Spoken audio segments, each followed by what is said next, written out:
Langsung Bu Mia. Iya, Pak. Iya, Pak. Iya.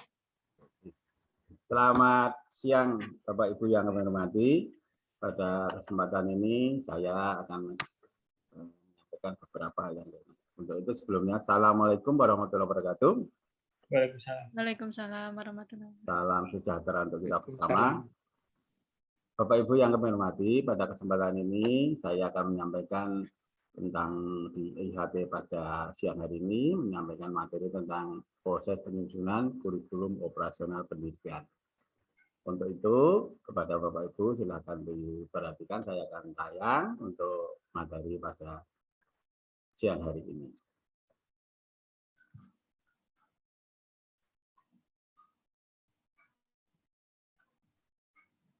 Sudah kelihatan Bapak Ibu? Sudah. Sudah, Pak. Sudah, Baik, Pak. saya mulai dari materi modul proses penyusunan kurikulum operasional di satuan pendidikan. Itu ada beberapa kriteria atau prinsip-prinsip yang harus diketahui oleh Bapak Ibu semuanya dalam nanti pada saat Bapak Ibu menyusun kurikulum operasional di satuan pendidikan. Walaupun mungkin kemarin-kemarin Bapak Ibu sudah dilibatkan dalam penyusunan kurikulum di satuan pendidikan masing-masing, tetapi pada kesempatan ini ada baiknya kita akan tayangkan beberapa materi yang mungkin berbeda atau mungkin malah masih sama seperti yang sudah.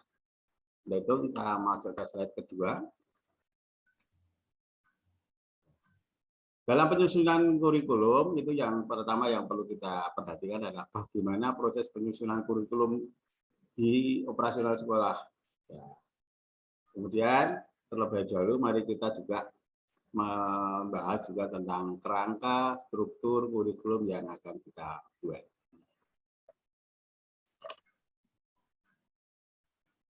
Nah, sekarang di slide yang kedua itu akan tampil memahami kerangka dasar dan struktur kurikulum.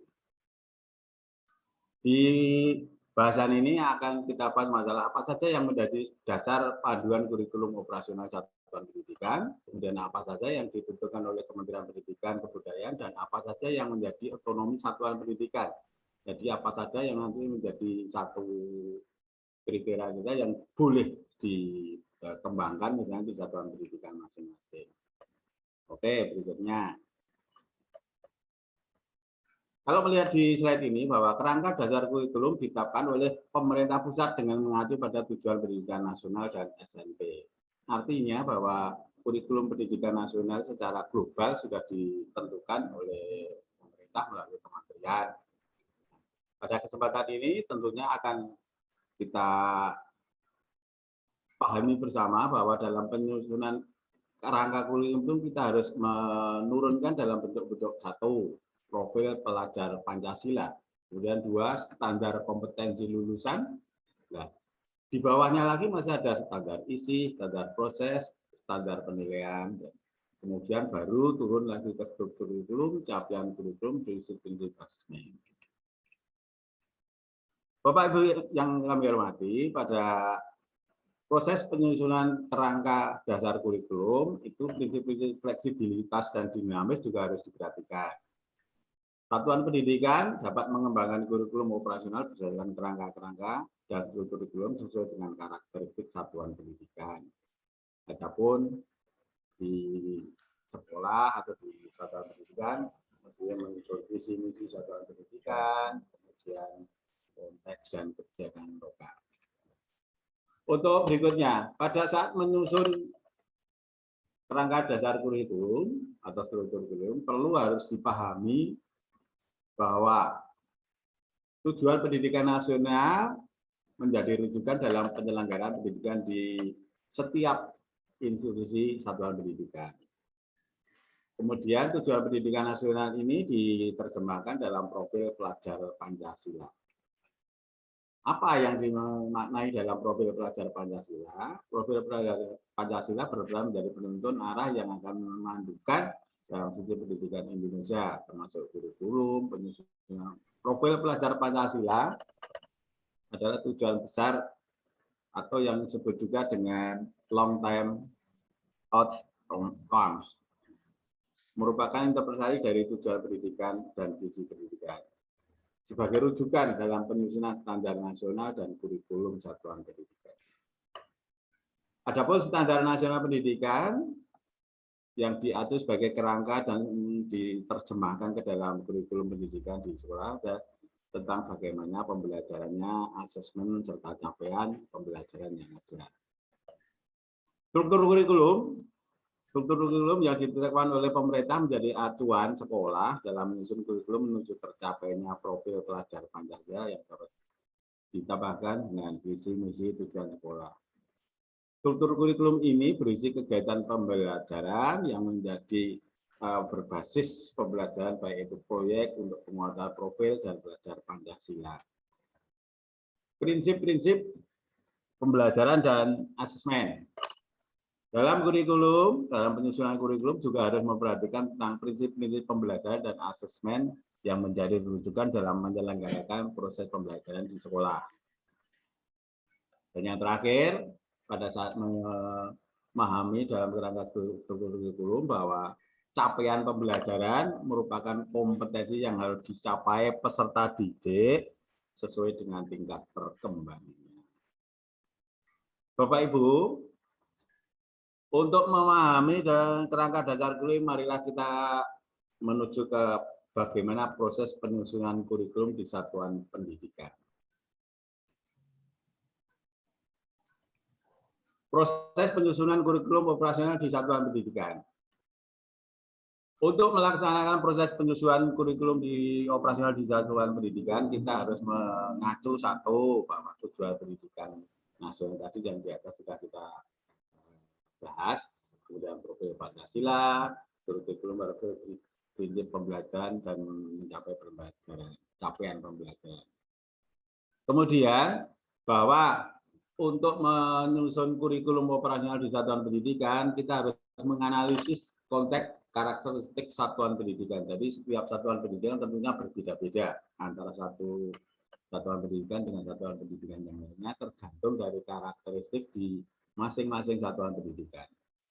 Kemudian juga harus merumuskan visi misi tujuan.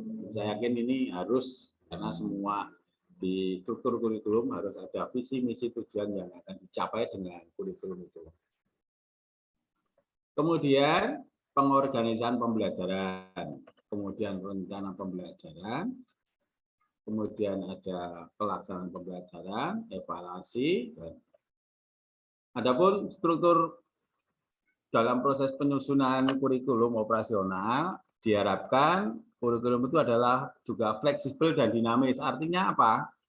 Satuan pendidikan boleh mengembangkan kurikulum operasional berdasarkan kerangka dan kurikulum sesuai karakteristik dan kebutuhan satuan pendidikan. Artinya bahwa fleksibel itu semua boleh memilih apa saja yang mau dikembangkan. Artinya, kalau dinamis artinya bahwa kurikulum yang disusun itu bisa mengikuti perkembangan dinamika di lingkungan sekitarnya. Kemudian, pada saat proses penyusunan kurikulum operasional di satuan pendidikan, apa saja langkah-langkah yang dilakukan dalam penyelenggaraan kurikulum operasional sekolah perlu menjadi dokumen yang hidup untuk menjadi referensi dalam keseharian, direfleksikan dalam perkembangan. Kemudian penyusunan dokumen kurikulum operasional sekolah dari awal hendaknya dimulai dengan memahami secara utuh kerangka dasar kurikulum yang ditetapkan oleh pemerintah. Adapun dalam pelaksanaan penyusunan kurikulum itu pertama kita penyusunan dokumen. Di sini dalam penyusunan dokumen siapa yang akan memfasilitasi penyusunan dokumen ini? Siapa yang akan dilibatkan dalam penyusunan ini?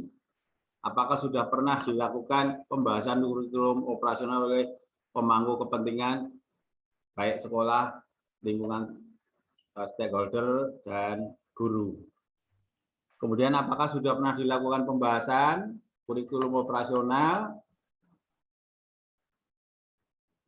sekolah oleh pemangku kepentingan? Ada orang tua, komite, pemangku kepentingan lainnya yang mungkin dengan industri juga dan mungkin yang lainnya bisa masuk juga di sini. Kemudian yang berikutnya, peninjauan dan revisi. Di sini juga harus dijelaskan juga siapa yang akan memfasilitasi peninjauan dan revisi ini. Siapa yang akan dilibatkan dalam pelaksanaan peninjauan dan revisi. Kemudian apakah satuan pendidikan memiliki dokumen kurikulum operasional sekolah yang mempresentasikan satuan pendidikan itu. Kemudian apakah ada diskusi, kerja, kolaborasi untuk menyusun kurikulum sekolah yang antara pimpinan dan perwakilan guru. Kemudian apakah ada informasi atau pembahasan yang disampaikan oleh orang tua mengenai karakter dari program ini. Jadi pada saat penyusun perlu juga diperhatikan hal tersebut. Selanjutnya, kita akan menganalisis karakteristik satuan pendidikan untuk menentukan visi, misi, dan tujuan. Pada bagian ini akan menjawab beberapa pertanyaan tentang berikut. Bagaimana cara menganalisa karakteristik satuan pendidikan, kemudian bagaimana proses mendesain visi, misi, dan tujuan, kemudian bagaimana memfasilitasi desain visi, misi, dan tujuan pendidikan, kemudian apa fungsi profil pelajar Pancasila dalam kurikulum operasional satuan pendidikan, kemudian juga bagaimana proses analisa kebutuhan dalam menentukan strategi. Selanjutnya, proses berpikir untuk mengenal karakteristik satuan pendidikan dan merumuskan tujuan, visi, dan misi tujuan. Yang perlu diperhatikan, apakah satuan pendidikan sudah memiliki visi, misi, tujuan yang tetap. Kemudian dua, analisis lingkungan belajar satuan pendidikan. Yang perlu diperhatikan juga merumuskan visi, misi, tujuan pendidikan sesuai dengan pendidikan, satuan pendidikan.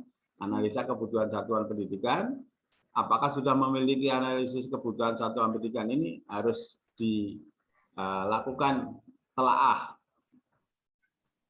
Satuan pendidikan dapat menggunakan berbagai kepentingan dengan bantuan berbeda selama hasil selaras dengan antar komponennya. Berikutnya,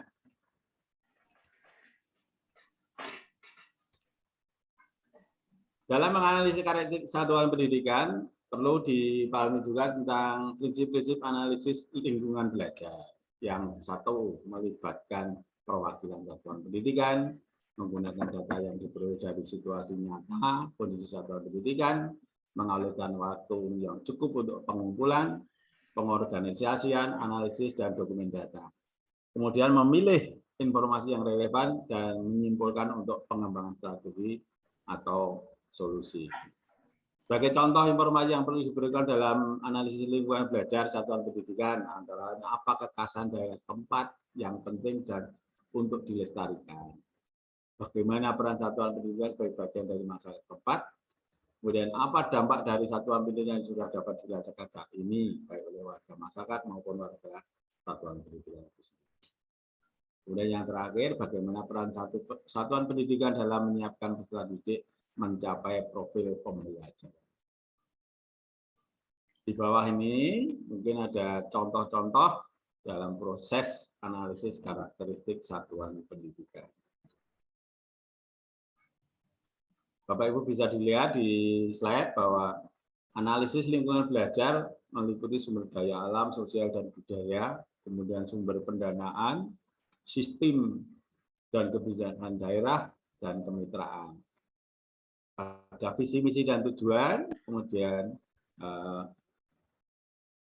bagaimana seperti apakah gambaran ideal tentang masa depan yang ingin diwujudkan oleh satuan pendidikan, dan bagaimanakah satuan pendidikan bisa mencapai gambaran ideal tersebut.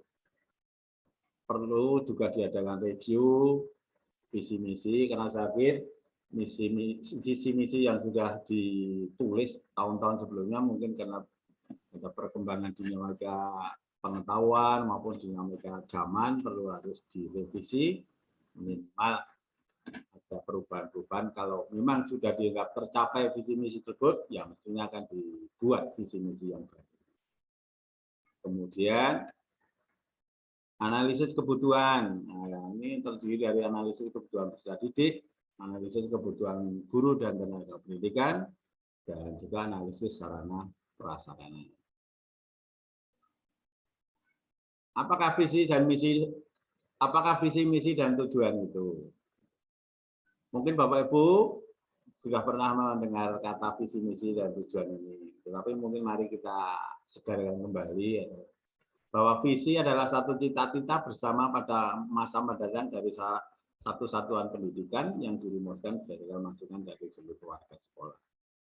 Ya, isi dari visi tersebut merupakan keadaan, yaitu gambaran yang akan dicapai pada masa-masa yang datang oleh satuan pendidikan dengan rentang waktu tertentu.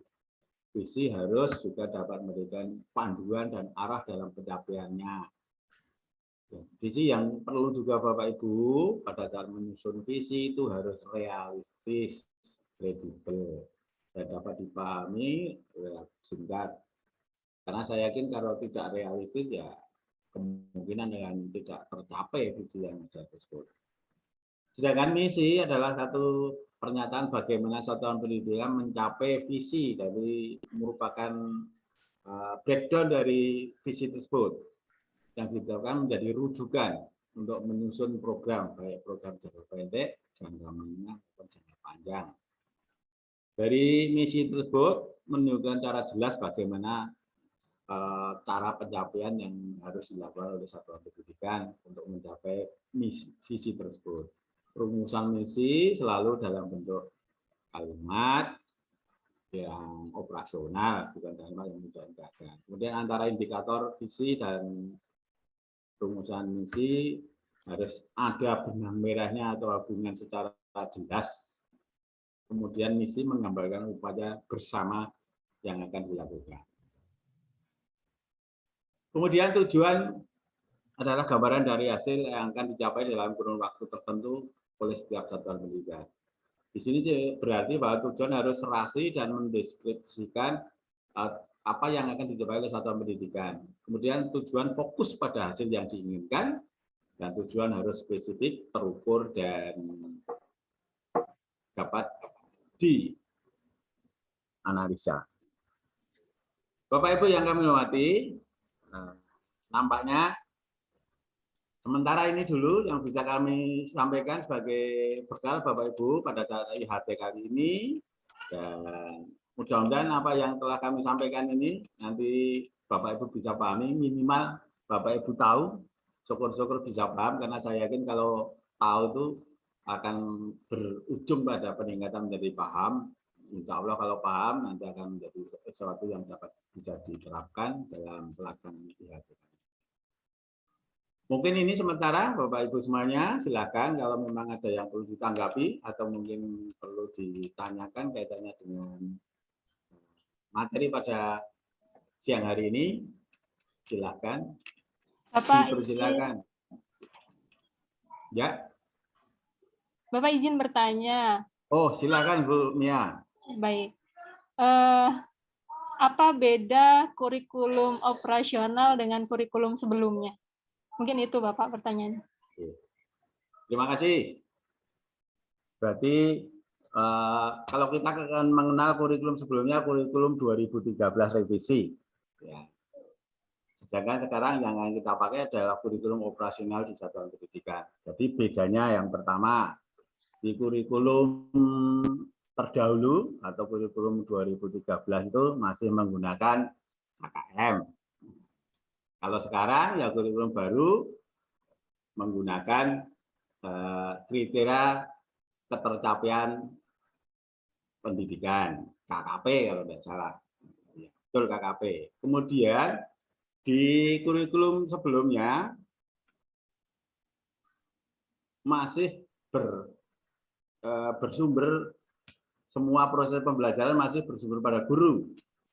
Jadi segala sesuatu dalam proses pembelajaran semuanya diskenario oleh guru, dilaksanakan guru-guru tanpa melibatkan keterlibatan anak secara optimal. Nah, sekarang di kurikulum yang baru, kurikulum operasional pendidikan, diterapkan satu falsafah bahwa merdeka belajar untuk siswa.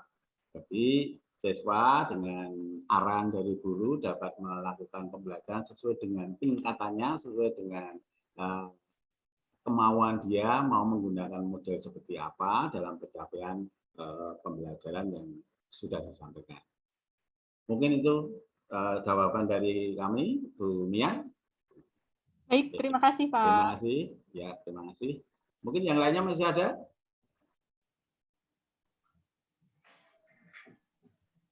Cukup jelas, Pak. Cukup jelas. Cukup? Oke.